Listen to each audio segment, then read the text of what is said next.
বিসমিল্লাহির রহমানির রহিম। আসসালামু আলাইকুম, শুভ বিকাল। আপনারা জানেন কি ড্রাগন গাছে দোলাবল কীভাবে দূর করুন, যেহেতু এখন বৃষ্টি হচ্ছে না। তাই আমি গত বছরে বৃষ্টির জল রেখেছিলাম একটি ঝাড়ের মধ্যে। এই আর এটি হচ্ছে 250 গ্রাম গুড়, আধা কেজি খোল, কলার খোসা ভিজিয়ে রেখেছিলাম প্রায় 5 দিন আগে।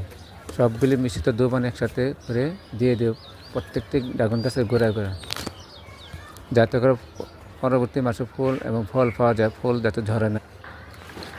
আর প্রত্যেকটি ড্রাগন গাছের ডাগগাগুলি এবং ডোগাগুলি ভালো করে পরিষ্কার করে দিচ্ছি, যাতে দোলাবালুগুলি মুক্ত হয়, জীবাণু মুক্ত হয়।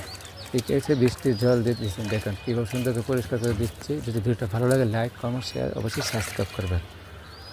আর নতুন নতুন ভিডিও পেতে হলে দয়া করে অনুরোধ করে বলছি, 2 হাত অনুরোধ করে সাবস্ক্রাইব করবেন।